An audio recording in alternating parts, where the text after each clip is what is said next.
students, I am Basan Sahu from Bharati Group of College Dur. We are discuss about today's permutations and combinations. Okay? तो आज हम क्या पढ़ने जा रहे हैं? क्रमचय और संचय के बारे में। ओके? अब इसको पढ़ाने का हमारा मतलब क्या है, हमारा उद्देश्य क्या है कि हम बच्चों को जो प्रोबेबिलिटी पढ़ाते हैं उसका यूज, ठीक है, मतलब प्रोबेबिलिटी में आप जो भी आपका डेटा रहता है बहुत सा जैसा आपके पास डेटा है तो आप उसका कॉम्बिनेशन कैसे बनाएंगे या आप उसका परम्यूटेशन कैसे बनाएंगे, आप उसको कैसे अरेंज करेंगे, ठीक है। तो इसके बारे में हम इसको पढ़ते हैं, ठीक। तो आइए हम सबसे पहले इसमें देखेंगे परम्यूटेशन यानी कि क्रमचय, ठीक है। फर्स्ट क्या आपके पास परम्यूटेशन।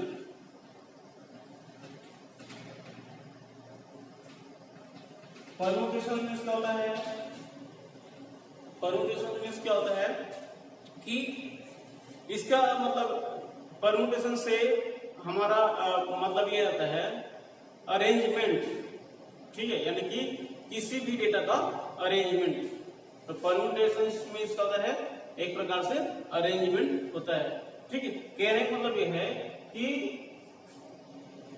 हमारे पास जैसे कि बहुत सारे ग्रुप है, ठीक है, हमारे पास बहुत सारे ग्रुप है या बहुत सारे वस्तु है, ठीक है। तो उन वस्तुओं में हम या तो दो का क्या बना सकते हैं, दो का हम उसको अरेंज कर सकते हैं, या सभी जो वस्तुएं हैं उसको आप एक साथ अरेंज कर सकते हैं, ठीक है। तो इस प्रकार से आपको अरेंजमेंट करने के बाद जो आपका अलग अलग जो ग्रुप मिलता है उसी को हम कहते हैं अरेंजमेंट यानी कि परम्यूटेशन, ठीक है।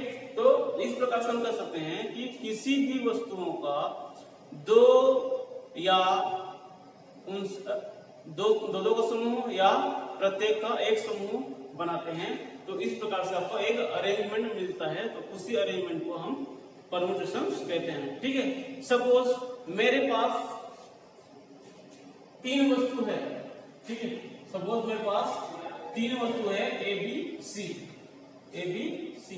ठीक। अब ये जो एबीसी वस्तु है, एबीसी हमारे पास जो डेटा है उसको हम कितने तरीके से अरेंज कर सकते हैं, ठीक है, इसका हम अरेंजमेंट कितने तरीके से कर सकते हैं। ओके, तो इसका अरेंजमेंट करने का दो तरीका होता है, या तो हम इसको दो करके अरेंजमेंट कर सकते हैं या तीन करके इसका हम लोग अरेंजमेंट कर सकते हैं, ठीक है। मतलब कहने का मतलब ये है कि जो एबीसी तीन जो वस्तु है उसको आप कितने तरीके से अरेंज कर सकते हैं, ठीक है, कितने तरीके से अरेंज कर सकते हैं, यानी कि आपका नंबर ऑफ अरेंज को ही क्या कहेंगे हम लोग, परम्यूटेशंस कहते हैं, ठीक। तो जैसे कि आप एबीसी जो डेटा है उसको लेते हैं, ठीक है। तो देखो इसको पहले लिखने का तरीका क्या होगा, ए बी सी पहला तरीका हो गया, उसके बाद ए सी बी, ओके। इसका जो क्रम है वो बदल जाता है, ठीक, इसका जो क्रम है वो चेंज हो जाता है, इसलिए हम इसको क्रमचय कहते हैं, कि परम्यूटेशन कहते हैं, ठीक है। एक तरीका ये हो गया। उसके बाद दूसरा तरीका क्या है, बी ए सी या बी सी ए, ठीक, ये हो गया।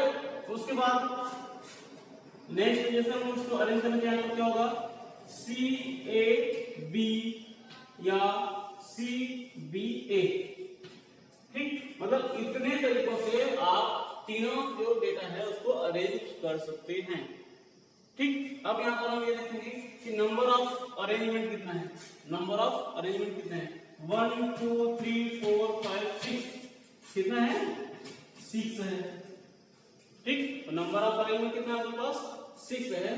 तो आपका तीनों डेटा का परम्यूटेशन कितना मिला आपको, 6 मिल गया, ओके। इसी तरह से यदि हम इसको दो का ग्रुप बनाते हैं, ठीक है, सपोज हम इसको दो का ग्रुप बनाते हैं तो इसको कैसे बनाएंगे, ए बी फर्स्ट ग्रुप हो गया, ठीक है, या ए सी सेकेंड ग्रुप हो गया, या बी सी थर्ड ग्रुप हो गया, या आप इसको और लिख सकते हैं कि बी सी हो गया और बी ए हो गया। ठीक है, दो दो का हम लोग ग्रुप बनाते हैं, ए बी हो गया, ए सी हो गया, बी सी बी ए। ठीक है, इसी प्रकार से आप सी ए और क्या लिख सकते हैं इसको, सी बी। ठीक है, इतने तरीके से आप इसको लिख सकते हो। ओके, अब यहां पर भी आप नंबर ऑफ अरेंजमेंट काउंट कर सकते हैं, 1 2 3 4 5 6। नंबर ऑफ अरेंजमेंट कितना है, 6 है। इसका मतलब 3 वस्तुओं को हम 6 तरीके से लिख सकते हैं, 6 तरीके से आप इसको अरेंज कर सकते हैं। ठीक, तो इस प्रकार से इसका परमुटेशन कितना आएगा आपका, 6 आता है। ओके, इसी तरह से यदि हम देखना चाहें, इसी तरह तरीके से यदि हम देखना चाहें कि कॉम्बिनेशन, सेकंड क्या आपका कॉम्बिनेशन, तो कॉम्बिनेशन मीन्स क्या होगा, आपके अभी हमने परम्यूटेशन में क्या किए हैं, जो आपका डेटा रहता है उसको या तो आप दो दो करके अरेंज कर सकते हैं, या आप पूरे को एक साथ अरेंज कर सकते हैं। ठीक, लेकिन इसी तरह से कॉम्बिनेशन में क्या होता है, आप इसमें या तो दो का ग्रुप बना सकते हैं या पूरे का एक ग्रुप बना सकते हैं। ठीक है, तो इस प्रकार से आपको जो भी नंबर ऑफ ग्रुप्स मिलेंगे वही आपको कॉम्बिनेशन कहलाता है। ठीक है, वहां परम्यूटेशन में क्या होता है, नंबर ऑफ अरेंजमेंट को परम्यूटेशन कहते हैं, लेकिन कॉम्बिनेशन क्या होता है, नंबर ऑफ ग्रुप को कॉम्बिनेशन कहते हैं। ठीक है, यानी कि सपोज मेरे पास फिर से वही ए बी सी 3 वस्तु है या 3 डेटा है मेरे पास। अब यहाँ पर हम क्या करेंगे, इसको ग्रुप बनाएंगे। तो कितने का ग्रुप बनेगा, ए बी सी का, ए बी का एक ग्रुप बन गया। ठीक है, इसी प्रकार से ए सी का एक ग्रुप बन गया और बी सी, ये बी सी का एक ग्रुप बन गया। ठीक है, तो कॉम्बिनेशन में आपको ये देखना होता है कि किसी भी ग्रुप में जो डेटा है वो रिपीट ना हो, मतलब एक साथ ना आए, जो डेटा है वो एक साथ ना आए। ठीक है, जैसे कि यहाँ पर फर्स्ट ग्रुप में हम देख रहे हैं सिर्फ ए बी सी है, ए बी है। ठीक है, सेकंड ग्रुप में देख रहे हैं यहाँ पर ए सी है, यहाँ पर बी गायब है। ठीक है, यहाँ पर बी सी है, यहाँ पर ए नहीं है। ठीक है, तो इस प्रकार से कहने का मतलब ये है कि जितने भी हम ग्रुप बनाते हैं वहां पर जो डेटा होता है, ठीक है, जो डेटा है वो प्रत्येक में नहीं होना चाहिए। ठीक है, एक जो डेटा है वो प्रत्येक में नहीं होना चाहिए, मतलब वो मिसिंग होना चाहिए। ठीक है, तो इस प्रकार हम जो ए बी सी 3 वस्तु है या 3 डेटा है उसका कितने ग्रुप बना सकते हैं, 3 ग्रुप बना सकते हैं। ठीक है, तो इस प्रकार से हम कह सकते हैं कि ए बी सी का कॉम्बिनेशन कितना होगा, 3 होगा। ठीक है, कितना होगा, 3 होगा। तो इस प्रकार से आप परम्यूटेशन और कॉम्बिनेशन को फाइंड कर सकते हैं। ओके, अब जैसे हम आगे देखना चाहें, मेरे पास suppose n number of data है। ठीक है, सपोज मेरे पास n नंबर ऑफ डेटा है और उसको हम r से लेकर क्या करते हैं, अरेंज करते हैं। ठीक है, n नंबर ऑफ डेटा है उसको हम r तक के अरेंज करते हैं। ओके, तो उस कंडीशन में हम क्या करेंगे, जो नंबर ऑफ अरेंजमेंट होता है उसको हम npr से डिनोट करते हैं। किससे डिनोट करते हैं, npr से डिनोट करते हैं। ओके, तो इस तरह से हम कर सकते हैं कि npr equal to n into n minus 1 n minus 2 dotted into n minus 1 n minus r plus 1, ठीक है, यानी कि यहाँ पर r टाइम आप जो डेटा है उसको अरेंज कर सकते हैं, ठीक है, कितने टाइम, r टाइम आप उसको अरेंज कर सकते हैं। यहाँ पर जो उसका ब्लॉक्स बनेंगे, कितने ब्लॉक्स बनेंगे, यहाँ पर r ब्लॉक्स बनता है, ठीक है, कितने ब्लॉक बनेंगे, यहाँ पर r ब्लॉक बनता है। ओके, इसी तरीके से यदि suppose n equal to r है, suppose n equal to r है, मतलब जो नंबर ऑफ डेटा, जितना नंबर ऑफ डेटा रहेगा उतना ही आपका नंबर ऑफ ब्लॉक्स होंगे। तो उस कंडीशन में क्या होगा, npn क्या हो जाएगा, npn equal to n into n minus 1 into n minus 2 into, इस प्रकार से आप क्या लिख सकते हैं यहाँ पर n माइनस n प्लस 1 ऐसा, ठीक। तो इस तरीके से इसमें जो नंबर ऑफ ब्लॉक्स कितने बनेंगे, 1 बनता है, कितना बनता है, 1 बनता है, ठीक। जब आपका नंबर ऑफ डेटा और नंबर ऑफ ब्लॉक्स सेम रहेगा तो उस कंडीशन में आपका कितने ब्लॉक्स बनेंगे, 1 ब्लॉक बनता है, यानी कि उसको जो हम अरेंजमेंट कितने टाइप से कर सकते हैं, 1 टाइम उसका अरेंजमेंट कर सकते हैं, ठीक है। तो इसी तरीके से क्रमचय में भी देखते हैं, हम उसका परम्यूटेशन में देखते हैं। जो आपका राइट हैंड साइड है, क्योंकि ये हो जाएगा आपका लेफ्ट हैंड साइड, ये हो जाएगा आपका right hand side, right hand side, ठीक है।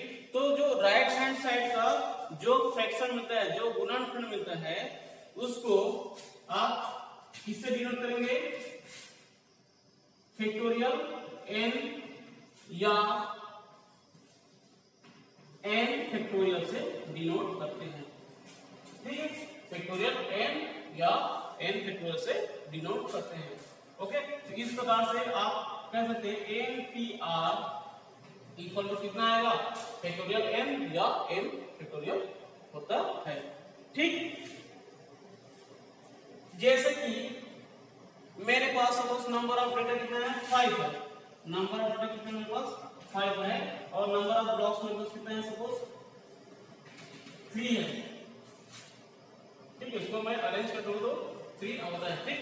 अब इस प्रकार से हम इसका परम्यूटेशन फाइंड करना चाह रहे हैं, कितना आएगा आपका 5p r में कितना है, 3 है, 5p 3 हो जाएगा, ठीक।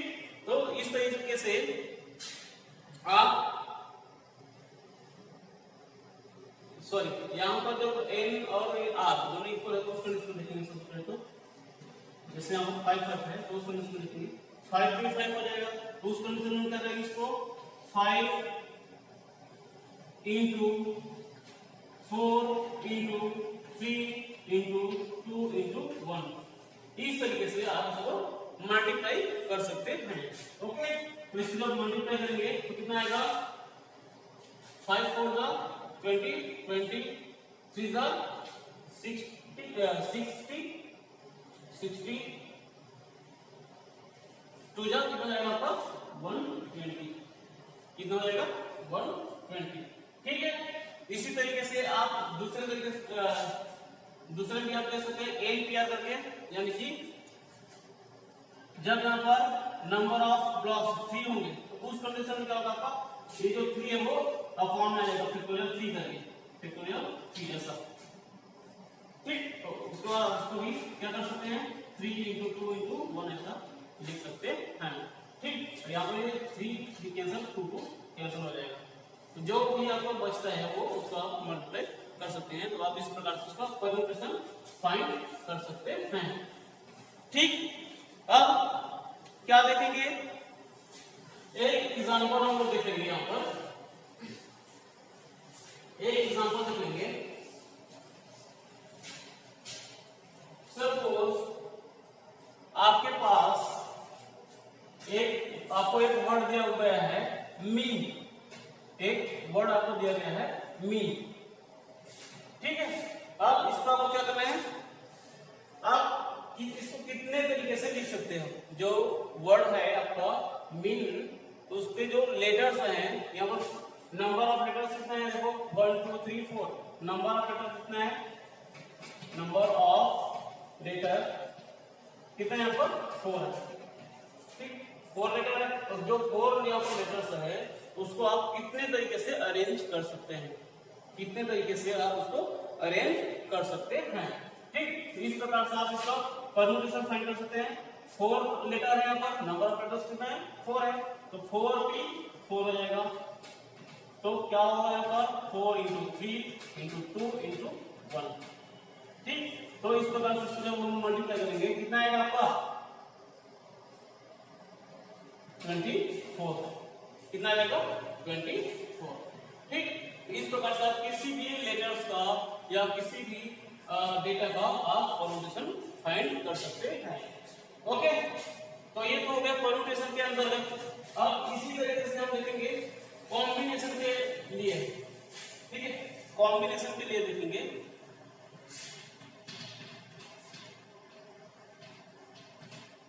कॉम्बिनेशन, ठीक। कॉम्बिनेशन में क्या होता है आपका,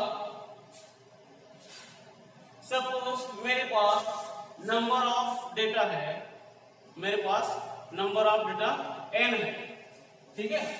मेरे पास नंबर ऑफ डेटा n है और उसको मैं r ब्लॉक्स में कॉम्बिनेशन बनाता हूं, ठीक है।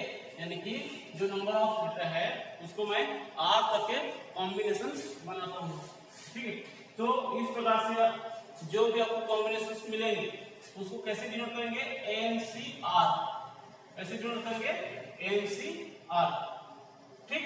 तो इस तरीके से हम देख सकते हैं NCR इक्वल क्या होगा, n into n-1 n-2 dot n-r plus 1, ठीक। अपॉन क्या होगा यहाँ पर कॉम्बिनेशन में फैक्टोरियल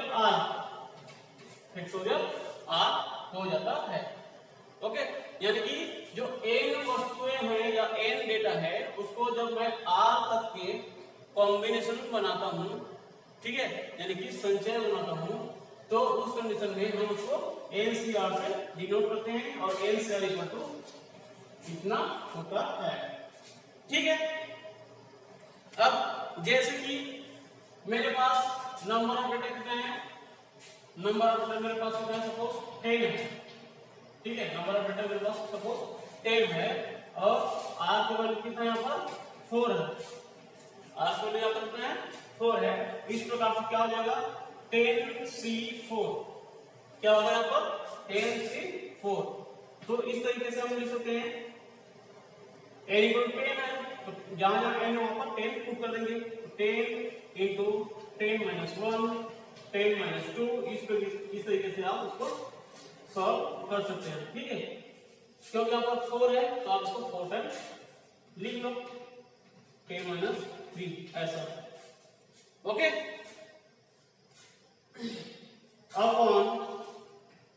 अपॉन क्या होगा फैक्टोरियल r है तो यहाँ पर क्या होगा फैक्टोरियल 4 हो जाएगा, कितना होगा फैक्टोरियल 4, ओके। अब यहां पर एक चीज आपको ध्यान रखना है कि r का वैल्यू जितना होगा, r का वैल्यू जितना होगा उतना ही यहाँ पर गुणनखंड बनते हैं, उतना ही यहाँ पर फ्रैक्शन बनते हैं, ठीक है। यहाँ पर क्योंकि r का वैल्यू 4 है, यहाँ पर 4 टाइम्स का फ्रैक्शन बनेगा। नंबर ऑफ फ्रैक्शन यहाँ पर मतलब गुणनखंडों की संख्या कितना है यहाँ पर 4 होना चाहिए, ठीक। यहाँ पर है मतलब यहाँ पर 4 होना चाहिए, ठीक। इस प्रकार से इसको जब हम सॉल्व करेंगे 10 into 9 into 8 into 7, okay. Upon factorial 4 है तो फैक्टोरियल 4 का मतलब क्या होता है यहाँ पर 4 इंटू 3 इंटू 2 इंटू 1, ओके। अब इसको आप सॉल्व कर सकते हैं, 4 1 जा 4 2 जा 2 1 जा 2 1, ठीक। 3 1 जा 3 3 जा, तो कितना आएगा आपके पास 30 इंटू 7, ठीक है। तो 210 आपका आ जाता है, ठीक है। 10C4 कितना है 210 आ जाता है, ठीक। तो इस तरीके से आप किसी भी डेटा का, जैसे आपके पास n डेटा है, नंबर ऑफ डेटा n है, उसका आप क्या करेंगे r तक के कॉम्बिनेशन बनाते हैं, तो उस कंडीशन में आप उसको इस फॉर्मूला से पुट कर सकते हैं। ओके, अब सपोज ये तो होगा एक न्यूमेरिकल फॉर्म में, लेकिन इसी को सपोज हमको एक लेटर फॉर्म दिया जाता है, ठीक है। जैसे कि आपको एक लेटर दिया हुआ है स्टैटिस्टिक्स,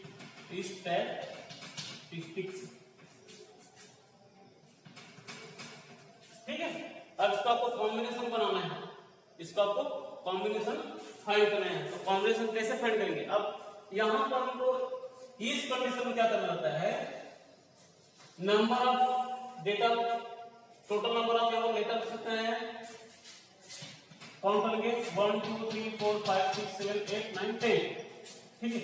यहाँ पर नंबर ऑफ लेटर कितना है? 10, नंबर ऑफ लेटर 10 है, लेकिन इस 10 में आपका s कितने टाइम आया है, s कितने टाइम के ऊपर रिपीट हो जाएगा, 1 2 3, ठीक है। तो s यहाँ पर कितने बार आया है? 3 बार आया है, तो s इक्वल टू 3 हो जाएगा। इसी प्रकार से आपका t देखेंगे 1 2 3, t भी कितने बार आया है? 3 बार आया है, तो t इक्वल टू 3 हो जाएगा। एंड यहाँ पर i भी यहाँ पर रिपीट हो रहा है, कितने बार रिपीट हुआ है? 2 टाइम रिपीट हुआ है, इसलिए t इक्वल टू हो जाएगा 2, ठीक। तो इस तरीके से जो अगर कोई लेटर रिपीट हो रहा है और अब हमको इसका कॉम्बिनेशन फाइंड करने हैं, तो कैसे फाइंड करेंगे? n कितना है आपका? 10 है, कितना हो जाएगा? 10c, या इसको डायरेक्टली सॉल्व कर सकते हैं, इसको आप डायरेक्टली सॉल्व कर सकते हैं, है ना। नंबर ऑफ, या फिर कॉम्बिनेशन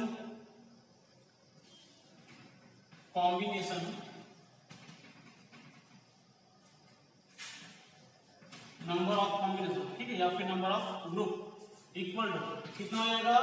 आप इसको कैसे लिखेंगे? फैक्टोरियल 10 अपॉन जो लेटर्स आपका रिपीट होता है उसको आप नीचे में लिखेंगे, ठीक है, मतलब डिनोमिनेटर में लिखेंगे, ठीक है। टोटल नंबर ऑफ लेटर 10 है, इसलिए 10 फैक्टोरियल हो जाएगा, अपॉन जितने लेटर आपका रिपीट हो रहे हैं सिर्फ उसी को नंबर हम नीचे लिखेंगे। जैसे कि s 3 टाइम हुआ है तो फैक्टोरियल 3 हो जाएगा, ठीक है, इनटू t 3 टाइम हुआ है तो फैक्टोरियल 3 हो जाएगा, एंड i 2 टाइम हुआ है तो ये फैक्टोरियल 2 हो जाएगा, ठीक है। तो इस प्रकार से आप इसको सॉल्व कर सकते हैं। इसको सॉल्व कैसे करेंगे? देखो, फैक्टोरियल 10 है, 9 into 8 into 7 into 6 into 5 into 4 into 3 into 2 into 1, okay. Upon factorial 3 है तो 3 into 3 into 3 sorry 3 into 2 into 1, इसका हो गया। इसी प्रकार से इसका करेंगे, इंटू करके 3 into 2 into 1 into 2 का करेंगे 2 into 1, ठीक है। अब इसको हम सॉल्व करेंगे तो देखो 3 into 2 into 1 और यहाँ पर 3 into 2 into 1 कैंसिल हो गया आपका, ठीक, क्या हो गया? कैंसिल हो गया। इसी तरीके से आप इसको कर सकते हैं 3 1 जा 3 2 जा 2 1 जा 2 1 जा, ठीक है, ये हो गया। इसी प्रकार से कुछ कैंसिल हो जाएगा, होगा 2 1 जा और 2 4 जा, ठीक। अब हम इसको जब सॉल्व करेंगे तो नंबर ऑफ कॉम्बिनेशन कितना आता है आपका? 50,400 आपका नंबर ऑफ कॉम्बिनेशन आ जाता है, ठीक है। तो इस तरीके से आप किसी भी डेटा का या किसी भी लेटर्स का आप कॉम्बिनेशन फाइंड कर सकते हैं और परम्यूटेशन फाइंड कर सकते हैं, ठीक है। लास्ट हम और क्वेश्चन देखेंगे, लास्ट में देखेंगे rule of addition of probabilities, ठीक है, rule of addition of probability, यानी कि प्रायिकता के योग का नियम, ठीक है, प्रायिकता के योग का नियम। तो देखो क्या हो जाएगा,